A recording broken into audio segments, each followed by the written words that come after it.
let me check when I finish my lesson. Hi, everybody. Hope you had a great weekend. If you had little people, you took them around for a little trick or treating, or you may have gone to some harvest parties. If you don't believe in Halloween, you may be eating your children's candy as we speak. Not mad at that. Um, so we're going to in reading today talk about a holiday that some people observe. Actually, it's tomorrow, and it's referred to as the Day of the Dead, El Dia de los Muertos. If you think of it um, as like, if you think of it as like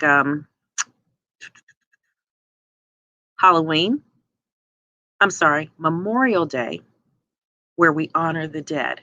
It's a very similar holiday that is observed by certain groups of people throughout Central Latin America and even South America. So you're probably seeing this is an ofrenda or an offering, an altar set to honor those who have gone on to the other side. And some of the things that you may see are pictures, most often um, the flowers, the marigolds, usually in orange. We have a lei. We also have liquor, something that they may have enjoyed. Sometimes on these altars, you may see fruit. You may have an altar of your own where you honor the ancestors and those who've gone on. So there are similarities in many cultures with that. And the main thing that I want to get across with this holiday is that we don't fear death. We consider that to be a natural continuation of our life. And so to honor those who have gone on, there's no fear about it. It's a celebration. In fact, in the African American community, when someone passes on, we honor them with what we call homegoing service, right? And that's a celebration of their life. We're sad because they have left us in bodily form. We can no longer see them or touch them, speak to them. However, we honor their lives and we are happy for them that they've left the confines of this life and of this world. Pain and suffering is something that is over for them.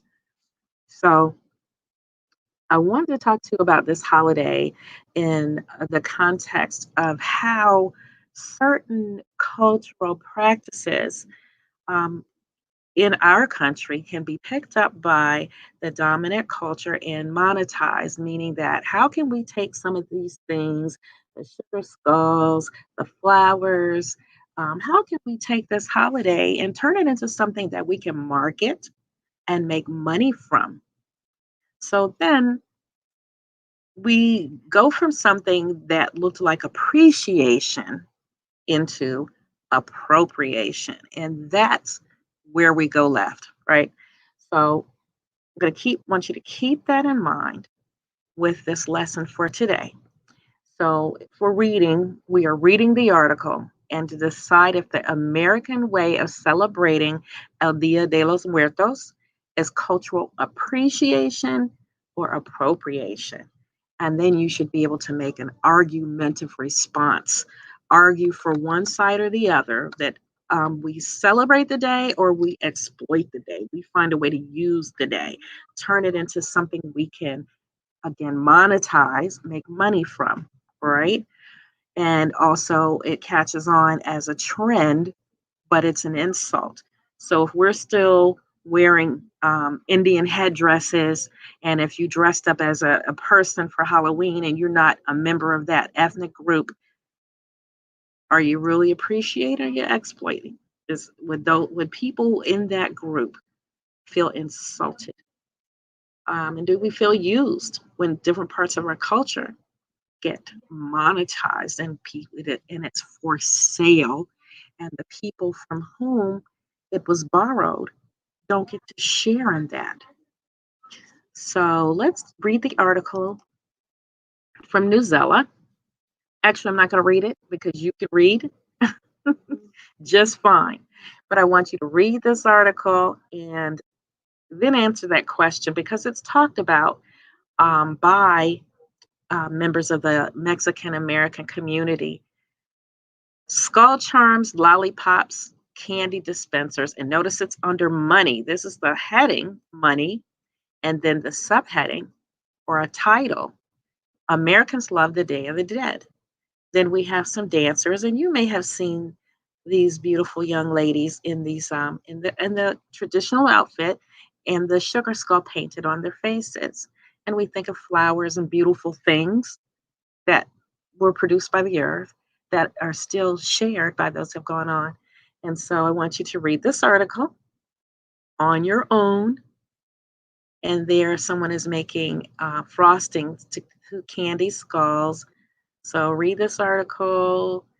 Getting too much attention. There's another subheading. Looked at beautiful chalk painting there during a celebration in Texas.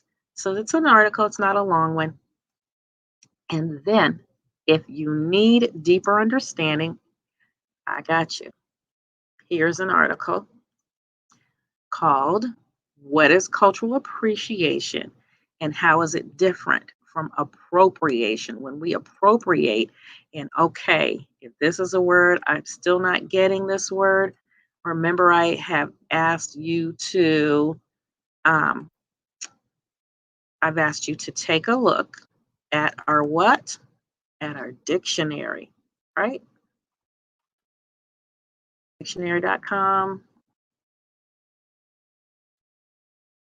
Put this word here. What does that mean? The act of taking possession of something, often without permission or consent, anything appropriated, taken for a special purpose, especially money. Uh, and then if I want synonyms, give me another word for appropriation so I can understand. Um, mm, you're giving, um, donating, assigning, endowing, um, but generally it is without permission. That's the key. Okay. And so then, if that's the case, can I look at the word again? Appreciation. Because I want to see how these words um, are opposite in meaning. Give me appreciation. Slow. Gratitude. Recognition. That's the important word we're talking about here. Recognition in the cultural sense, right?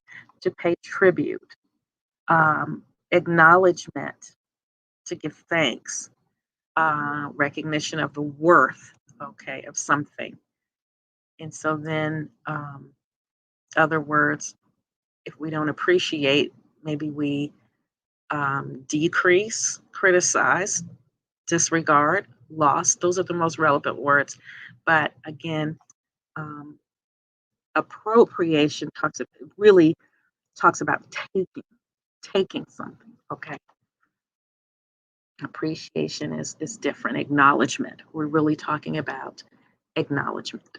So this is like, wow, she's throwing a lot of stuff at me on a Monday, no less. What's good, Miss? It's good, Mel. What you doing, right?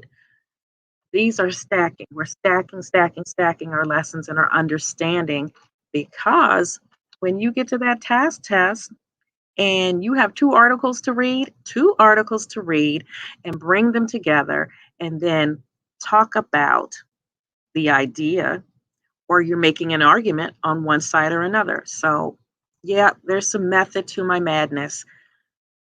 I want you to read this article and read the support article and then discuss whether Americans are appreciating this holiday, which we don't understand, just like Cinco de Mayo. It is not Mexican Independence Day. We take things we don't understand, but we take the aspects of it that are appealing and find a way to make money. So that's not cool. But anyway, this is what your assignment is, should you choose to accept it. And let me know your responses. Let's go back here. Make an argumentative response. What do I want to see? I just want a good paragraph. Give me an introduction, three supporting details, and a conclusion. Give me the main idea of both of your articles and your argument. That's it. I didn't even ask you for an essay, just one good paragraph. So, any questions, please let me know. Questions. I want you to ask questions. You probably have a question or two. You know where I am. Let me show you again. Here in ABC Reading, there's my name, there's my email, there's my cell, there's my office phone. Right here in each heading, there's my contact info. Okay. If you have any technical issues too, let me know. But you should be good. And that's it for today. Everyone have a wonderful day. Um, it's a cool fall day, but there's none of that stuff that can fall down as we move closer to winter. And so it's a good day to get out and breathe some fresh air, even if it's for a few minutes. Stretch, embrace the day, be well, be blessed. That's it. Take care.